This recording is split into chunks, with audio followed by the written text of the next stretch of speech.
অনুগ্রহ দাও এমন কথা বলতে, যে কথা দুনিয়ার সবচেয়ে মোক্ষম ওষুধের কাজ করে। মাবুদ তুমি সাহায্য করো, মাবুদ তুমি সাহায্য করো, মাবুদ তুমি সাহায্য করো, তোমার সাহায্য ছাড়া কিছু হবে না, কিছু হয় নাই। আমরা আল্লাহর দেওয়া জ্ঞানে শুরু করছি। মানুষের সম্বন্ধে আল্লাহ নিজে বলেছেন, মানুষ হলো জন্মগতভাবে অন্যায় পরায়ণ, আনজাস্ট অ্যান্ড আনগ্রেটফুল, অন্যায় পরায়ণ এবং অত্যন্ত অকৃতজ্ঞ। সেই অকৃতজ্ঞতা এবং জুলুমের জন্য আজকে সারা পৃথিবীর অর্ধেক অংশ লড়ছে, জান দিচ্ছে, পুড়িয়ে এবং পুড়ে ছারখার হয়ে যাচ্ছে, শুধু জুলুম আর অকৃতজ্ঞতা। আল্লাহ কি বলেন শুনেন, কোরআনের আয়াত দিয়ে আজকে কিছু কথা বলবো। Perchance your Lord may yet show mercy to you. হতে পারে তোমার আল্লাহ তোমাদেরকে রহম করতে পারেন, কিন্তু তারপরে শুনেন, বাট ইফ ইউ রিপিট, তোমরা যদি আবার জুলুমের পথে ফিরে যাও, উই উইল রিপিট, আমরাও আবার ফিরে আসবো আমাদের আযাব নিয়ে, গজব নিয়ে, কল্পনার বাইরে আযাব আর গজবগুলি। And we have made hell a dungeon for the disbelievers. জাহান্নামকে আমরা একটা অবিশ্বাসীদের জন্য অত্যন্ত কষ্টকর জায়গা বানিয়েছি।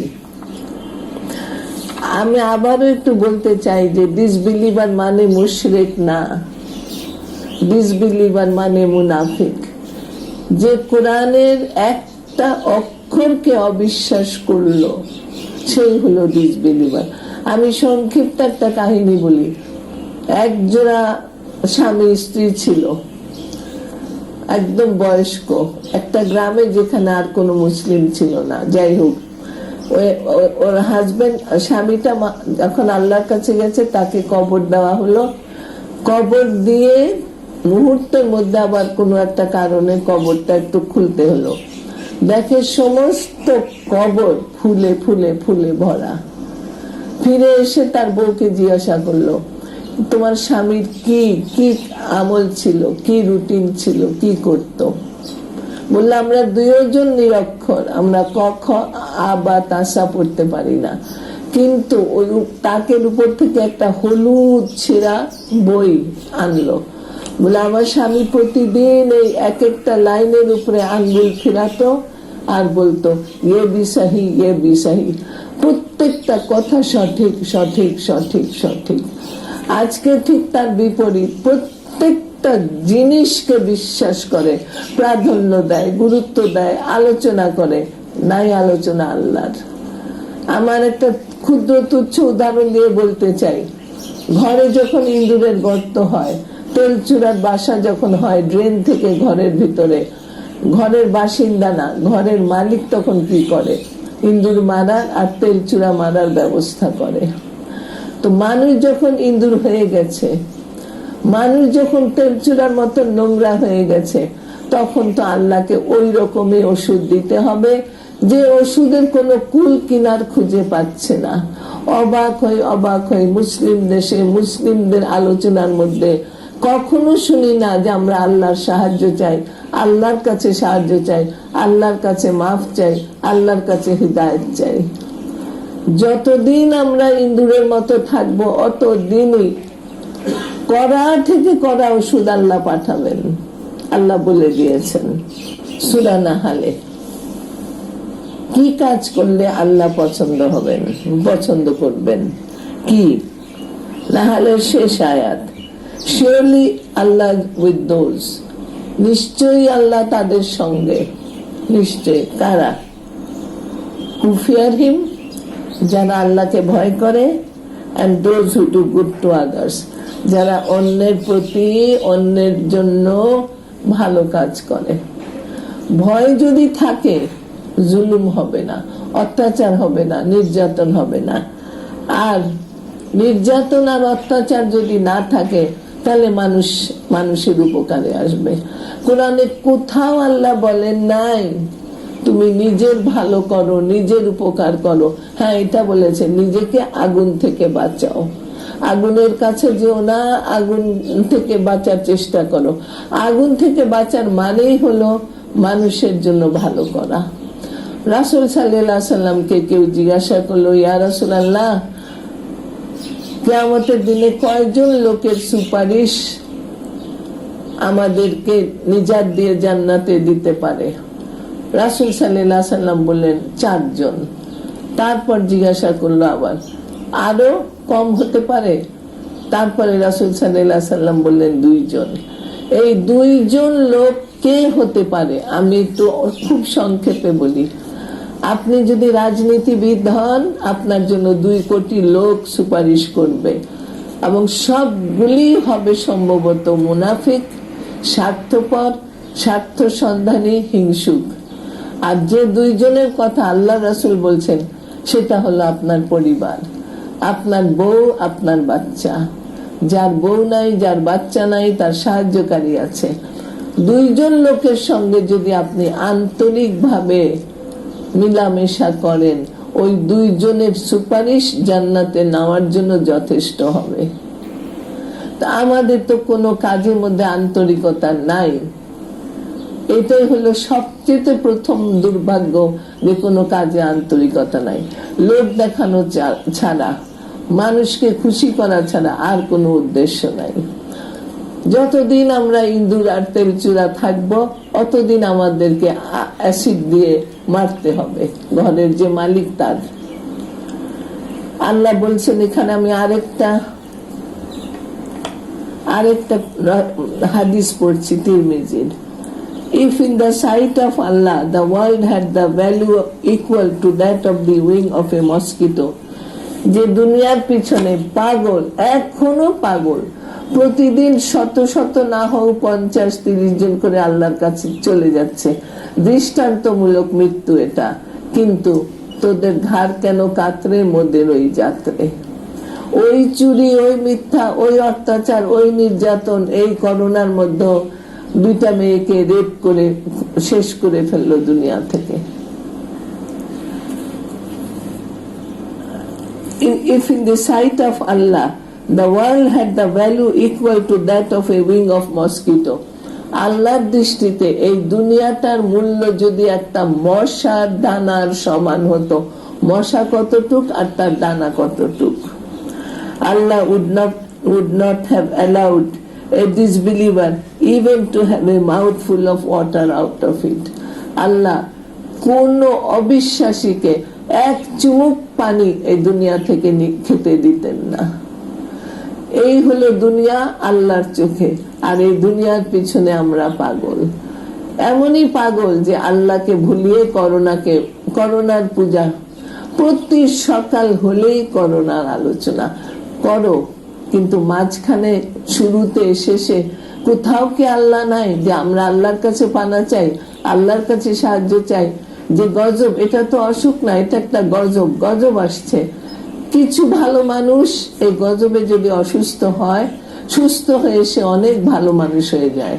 আর যারা সুস্থ হয়ে ভালো হবার না, আল্লাহ জানেন ভালো, আল্লাহ হয়তো তাদেরকে দুনিয়া থেকে নিয়ে যাচ্ছে। ওই যে বাংলায় একটা কথা আছে, দুষ্ট গরুর চেয়ে শূন্য গোয়াল ভালো। তো এখনকার দুনিয়া হবে ভালো মানুষের দুনিয়া। দুষ্টু মানুষ আর থাকবে না, কারণ আল্লাহ দেখেছেন এদেরকে ছাড় দিয়ে, এদের উপরে রহম করে, এদেরকে ভালো রেখে কোনো ভালো তো, আল্লাহর ভালো তো দূরের কথা, মানুষের ভালোর কথা এরা চিন্তা করে না। এটা সূরা বানী ইসরাইলের একটা আদেশ আল্লাহ দিচ্ছেন, take no guardian beside me, আমাকে ছাড়া আর কাউকে অভিভাবক নিও না। এখানে আল্লাহ ছাড়া সবাই সবার অভিভাবক, শুধু আল্লাহ না। ভালো কাজের দৃষ্টান্ত কি? রাসূল সাল্লাল্লাহু আলাইহি সাল্লাম বললেন, আমি কি তোমাদেরকে একটা কাজের কথা বলবো, যেটা সালাতের চাইতে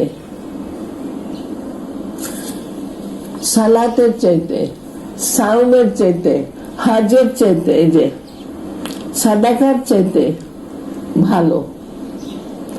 মানুষ কি পাগল সব রকম ইবাদত করতে, কিন্তু নিজেকে বদলাতে না। ওই আমার সঙ্গে কখনো কারো কথা হলে তো একই কথা, আগেও এখনো পরেও দোয়া করেন। অবশ্যই হিদায়াতের দোয়া করা উচিত প্রত্যেকের জন্য, কিন্তু আমি বলি পোশাকটা তো বদলাও নাই, পুষ্টিটা তো বদলাও নাই, খাদ্যটা তো খাওয়া শুরু করে নাই হালাল। এই দোয়া আমার কোন কাজে লাগবে? কার দোয়া কার জন্য কাজে লাগবে? যখন শুরু হয় আল্লাহর নাফরমানিতে, দিন কাটে আল্লাহর নাফরমানিতে, রাত হয় আল্লাহর নাফরমানিতে। আল্লাহ বান্দাকে বানিয়েছিলেন ইবাদতের জন্য, আল্লাহর আনুগত্যের জন্য। শয়তানের সামনে, ফেরেশতাদের সামনে গর্ব করে অহংকারে বলেছিলেন, এরা আমার ইবাদি, এরা আমার পথে থাকবে। সেই আল্লাহর নাউজুবিল্লাহ, আল্লাহর কাছে মাপ চাই। দিন ইসলামকে চুন কালি দিয়ে মেখে কালো করে আমরা নাফরমান মুশরিকদের এত পছন্দ করি। মুশরিক আর নাফরমান। May I inform you of a deed that is better than রোজা, সাদাকা এবং সালাত। এই তিনটার চেয়ে বেশি ভালো জিনিসের কথাকে আমি বলবো। সাহাবীরা বললেন, অবশ্যই বলেন। এটা হলো কি? That deed is reconciliation between two Muslims. দুইটা মুসলিমের মধ্যে মিল করিয়ে দেওয়া। কারণ rancor amongst them is destructive. তাদের ভিতরে অমত থাকাটা হলো ধ্বংসাত্মক। বলতে লজ্জা লাগছে, আমাদের চরিত্রই হলো মানুষের মাঝখানে ফিতনা করা, দলে দলে ফিতনা করা। আরো শোনেন আল্লাহ কি বলছেন। আল্লাহ রাসূল তাকে হিরাকুলাস রোমের সম্রাটের কাছে গেছিলেন। আবু সুফিয়ান, রোমের সম্রাট জিজ্ঞাসা করলো, হোয়াট ডাজ ইউর প্রফেট সে? তোমার রাসূল তোমাকে কি শিখায়? কি শিখায় শোনেন। He asked us to worship the only one god. একমাত্র আল্লাহ, একমাত্র আল্লাহ। কোরআন এসেছে খালি তাওহীদ প্রতিষ্ঠা করতে, কোরআন এসেছে ফিতনা সরাতে, ভাগাভাগি সরাতে, মতামত সরাতে। এক আল্লাহ, এক আল্লাহ। And not to associate anything with him. আল্লাহর সঙ্গে কাউকে নিয়ে অংশীদারবাদী না করতে। Not to follow the habits and practices of our ancestors. পূর্বপুরুষদেরকে আরো জাহান্নামের আগুনের মধ্যে ঠেলে ঠেলে ঠেলে দিয়ে তাদের স্বভাব চরিত্র আচার অনুষ্ঠানকে পালন না করতে। একটা আচার অনুষ্ঠান তাদের পালন করব, আর একটা বড় ধাক্কা দিয়ে তাদেরকে আগুনের ভিতরে ফেলা হবে। আল্লাহ আমাদেরকে জ্ঞান দাও, জ্ঞান দাও। আমরা ভালো ভালো করা তো দূরের কথা, ভালোবাসারও অর্থ বুঝি না, প্রিয়জনকে ভালোবাসার অর্থ বুঝি না। আমি যদি কাউকে ভালোবাসি, জান প্রাণ দিয়ে চেষ্টা করব সে যেন নিরাপদ থাকে। He further asked to perform prayer. তারপর আল্লাহ রাসূল বলেন, সালাত কায়েম করো। টেল দ্য ট্রুথ, সত্য কথা বলো। কিপ চেস্ট, পবিত্র থাকো। and treat our blood relations well. রক্তের বন্ধনের সঙ্গে সম্পর্ক মজবুত রাখো।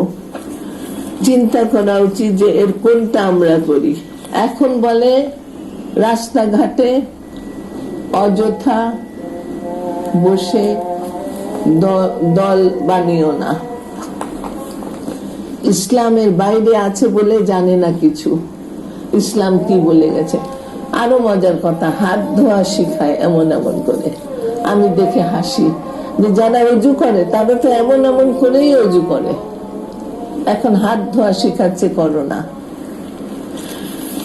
আল্লাহ রাসূল বলেছেন, if you insist on sitting there, রাস্তায় যদি কোনো কারণে বিশ্রাম নিতে তোমার বসতেই হয়, শুনেন, the rules follow the rules of public place. Public place মানে জনসাধারণের জায়গা যেটা, সেটার আইন কানুন মেনে চলো। সে আইন কানুন আজকে করোনার দ্বারা আমরা শিখছি, কিন্তু দয়া করে, রহম করে, কলিজার ভিতরে আল্লাহর প্রতি টান মহব্বত এনে কোনোদিন হাদিস খুলে দেখি নাই যে আমার রব কি বলেছে তার রাসূলের মাধ্যমে। এই বই তো কিয়ামত পর্যন্ত মানুষের নিরাপত্তার জন্য আসছে, এক যুগের না, এক গোত্রের না, এক জাতির না। আরো যদি দুনিয়া দুনিয়া দুনিয়া দুনিয়া আল্লাহ সৃষ্টি করেন, তাদের জন্য এই কোরআন বলবৎ, তাদের জন্য এই কোরআনই একমাত্র উপায়, একমাত্র নিজাত, একমাত্র সুখবর। কি করো? The companion said, সে আইনগুলি কি? lowering the eyes, সর্বপ্রথম হলো দৃষ্টি নত রাখো। যে যেখান দিয়ে আসা যাওয়া করছে মেয়ে, তার দিকে তাকিয়ে শীষ দেওয়া, চোখে ইশারা করা, কমেন্ট করা, এগুলি থেকে বিরত থাকো। আর যদি বড় লোক দেখো, তার পকেটের দিকে তাকানো থেকে বিরত থাকো। Removing harmful things from the public place, যদি কোনো খারাপ জিনিস দেখো, ঠোস পড়ে আছে, পলি ব্যাগ পড়ে আছে, তুলে সেটা সরিয়ে দাও। জাপানে আল্লাহ যখন নিয়েছিল দেখলাম, ওরা ওদের কুকুরকে, আমরা তো মানুষ, কুকুরকে যখন হাঁটাতে নিয়ে যায়, তার সঙ্গে হাতে রাখে পলি ব্যাগ। যদি কুকুরের পটি আসে, সেই পলি ব্যাগটা ধরে, কিংবা সেই কুকুর যদি করে ফেলে, মাটি থেকে তুলে পলি ব্যাগে নিয়ে ডাস্টবিনে ফেলে। Removing harmful things from public place. Saying, আরো বললেন, সালামের জবাব দাও। কমান্ডিং গুড, যখনই সুযোগ পাও ভালো কথাটা বলো। এন্ড ফরবিড ইভিল, এবং মন্দ কাজটা করা থেকে তাকে বিরত রাখো। আরেকটা অত্যন্ত জরুরি আবু দাউদের হাদিস, Allah the merciful shows mercy upon the merciful people. Allah নিজে রহমান, আল্লাহ সেই মানুষের উপরে রহম করেন যে মানুষ তার সহবাসী মানুষের সাথে রহমতের আচরণ করে। চিন্তা করি সারাদিন সারা রাত, যখনই মনে আসে কোরআন, যে আল্লাহ কোরআনটা পাঠিয়েছিলেন আসলে অন্যের জন্য। আমার মনে করেন আমাদের ঘরে বা রাস্তায় একটা ময়লা পড়ে আছে, আমরা আমাদের সাহায্যকারীকে ডেকে বলবো এটা উঠাও। তো আল্লাহর সাহায্যকারী হলাম আমরা। আল্লাহ আমাদেরকে আদেশ দিয়েছেন ওই ময়লাটা উঠাও, ওই লোকটার হাত ধরো, ওকে তুলে ধরো, ওকে শান্তি দাও, ওকে সান্ত্বনা দাও। দেখেন, শো মার্সি আপন দি আর্থলি ক্রিয়েচার, জমিনের উপরে যা কিছু আছে তাকে রহম দেখাও, অনুগ্রহ দেখাও। So that the one who is in the heaven would show mercy on you, আকাশের যে মালিক তিনি তোমাকে রহম দেখাবেন। অত্যন্ত জরুরি হাদিসটাও তিরমিজির। Leave alone that which causes you doubt, ওই জিনিস ত্যাগ করো যে জিনিসের কথা শুনলে, দেখলে বা তার পিছনে গেলে তোমার মনে সন্দেহ সৃষ্টি হয়।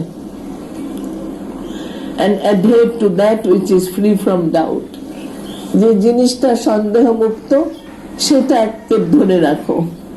for truth is comforting, তিরমিজির হাদিস, রাসূলের কথা সাল্লাল্লাহু আলাইহি ওয়াসাল্লাম, সত্য জিনিসটা হলো কমফর্টিং, মনকে শান্তি দেয়, সান্ত্বনা দেয়। and falsehood is disturbing, মিথ্যা মানুষকে খুব কষ্ট দেয়।